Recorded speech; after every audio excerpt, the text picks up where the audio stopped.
Number 10, ang langur ni Miller. Isa ito sa mga pinakabihira at pinakamisteryosong primate sa Borneo. Matagal itong pinangangambakang tuluyang mawawala dahil sa pagkalbo ng kagubatan, sunog at tuloy-tuloy na pagpasok ng tao sa dating tirahan nito. Sa mga naunang pagsisiyasat, halos walang nakikitang malinaw na ebidensya na buhay pa ito, kaya marami ang naniwalang baka tapos na ang kwento ng species na ito.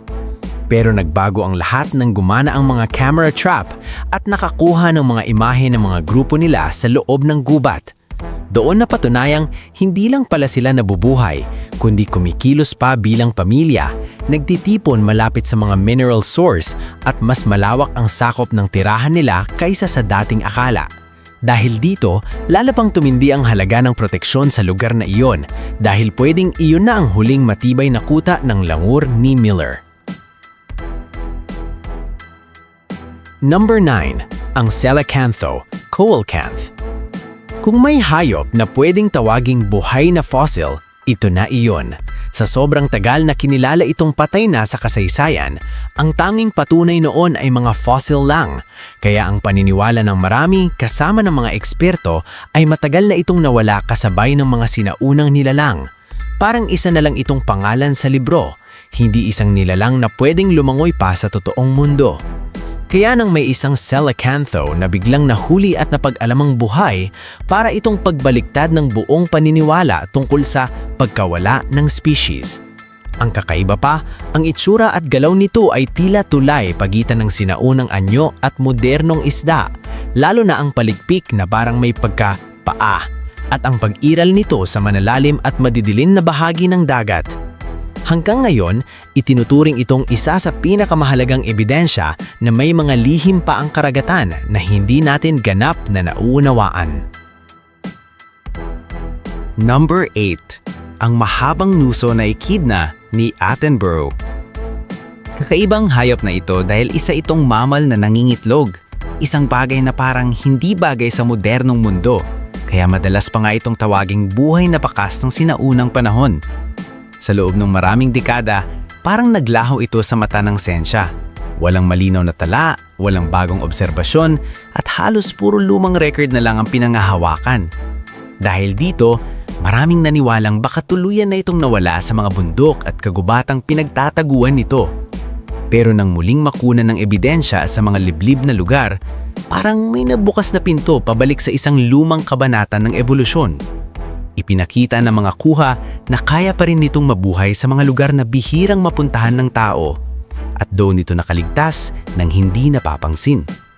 Bukod sa pagiging pambihira, ang muling paglitaw nito ay nagpaalala na may mga species na hindi lang nawawala, kundi tahimik lang na nabubuhay sa gilid ng ating kaalaman.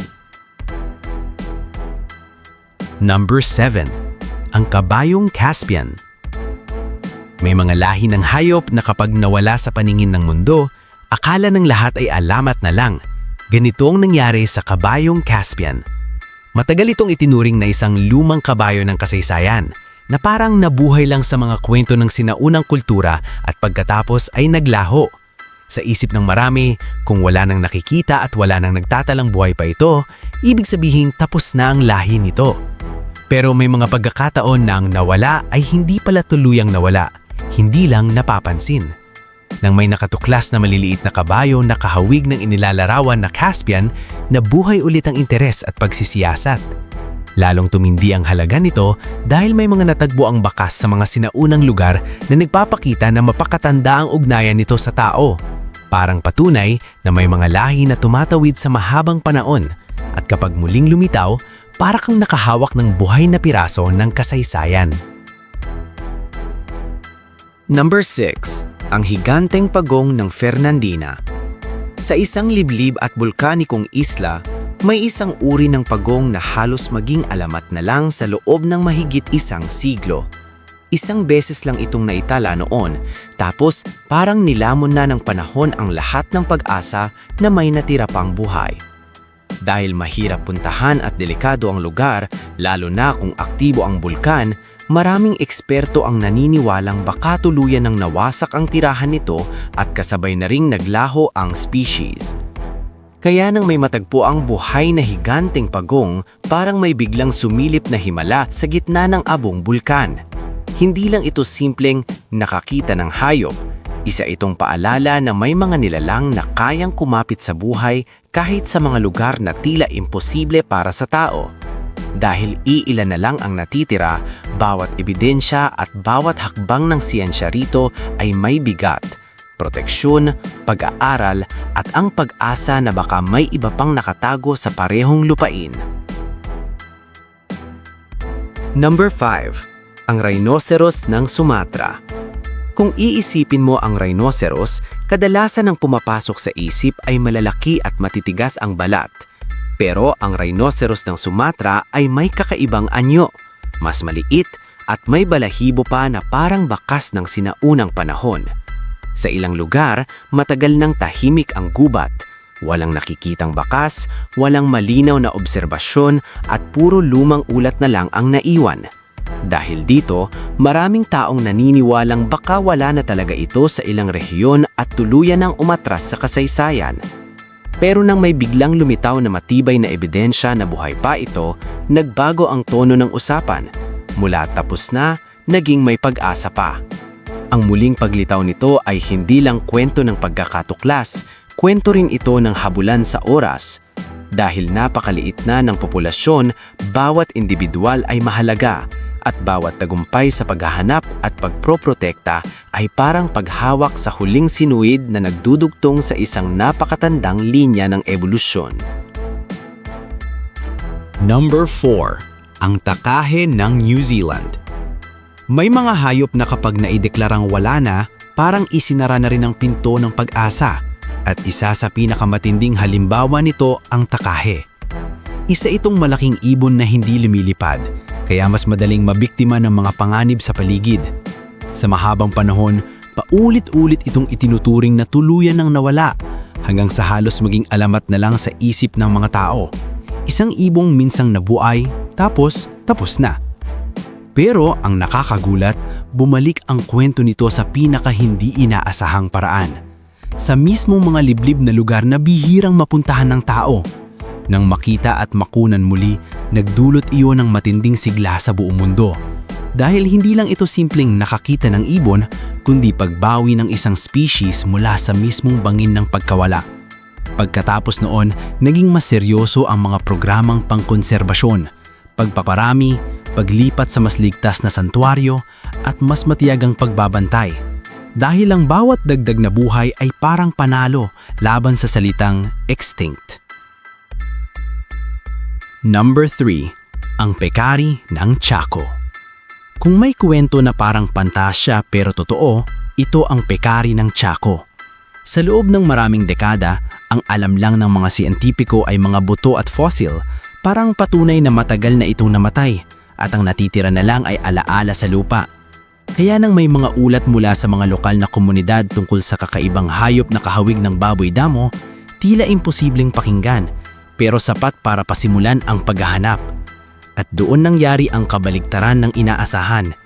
Hindi fossil ang nahanap, kundi buhay na species. Parang binuksan ang isang lumang pahina ng kasaysayan at biglang gumalaw ang mga letra. Dahil tumutugma ang anyo nito sa mga natagpuang sinaunang bakas, naging malinaw na may mga nilalang na kayang manatiling invisible sa talaan ng siyensya habang patuloy lang silang nabubuhay sa mga lugar na hindi madalas mapuntahan.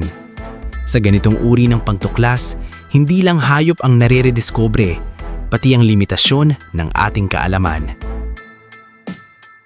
Number 2. Ang musarinya ng Somali. Sa loob ng halos kalahating siglo, halos walang nakakita ng hayop na ito na buhay, kaya ang karamihan sa kaalaman tungkol dito ay galing lang sa mga lumang specimen na nakaimbak sa mga museo. Dahil napakaliit nito at nakatira sa mga lugar na bihirang puntahan, naging parang multo ito sa mundo ng siyensya. Kilala sa pangalan pero hindi napapatunayang umiiral sa kasalukuyan. Kaya habang tumatagal, mas lumalakas ang hinalang baka isa na lang talaga itong pahina ng lumang record. Pero, nang may mga ekspedisyon na nagtungo sa tigang at mabatong lugar at naglatag ng maraming bitag, biglang nabaliktad ang lahat. Sa loob lang ng maikling panahon, may napatunayang mga individual at nakuhanan pa ng unang malinaw na larawan at video ng species na buhay. Doon nakita ang kakaibang itsura nito, lalo na ang napakahabang ilong na ginagamit sa paghahanap ng pagkain sa pagitan ng mga bato, at ang bilis nitong kumilos na parang sanay sa mainit at magaspang na kapaligiran. Ang rediscovery na ito ay hindi lang tungkol sa isang maliit na hayop. Paalala rin ito na minsan, ang pinakatahimik na species ang pinakahirap hanapin. Number 1. Ang ibong Lacala asursinwar. May mga ibon na naging alamat hindi dahil sikat sila, kundi dahil isang beses lang halos nasulyapan ng kasaysayan. Ganito ang nangyari sa Lacala asursinwar. Matagal itong kilala sa iisang lumang specimen lang, kaya para sa maraming tao, parang imposibleng may buhay pa. Sa paglipas ng mahigit isang siglo, walang malinaw na ebidensya, walang bagong obserbasyon at walang kasiguraduhan kung saan nga ba talaga ito matatagpuan. Kaya naging isa ito sa pinaka-nakakaintrigang misteryo sa mundo ng ipon. Kaya nang bigla itong makuhanan ng litrato at makilala muli sa modernong panahon, parang may inibalik na nawawalang piraso ng puzzle. Ang mas nakakagulat, hindi ito nangyari dahil sa malaking ekspedisyon agad, kundi dahil sa aksidenteng pagkakahuli at mabilis na pag-share ng ebidensya sa mga taong may alam sa pagkilala ng ibon. Nang ikumpara ang mga detalye nito sa lumang record, lumitaw ang mga pagkakaibang mahalaga.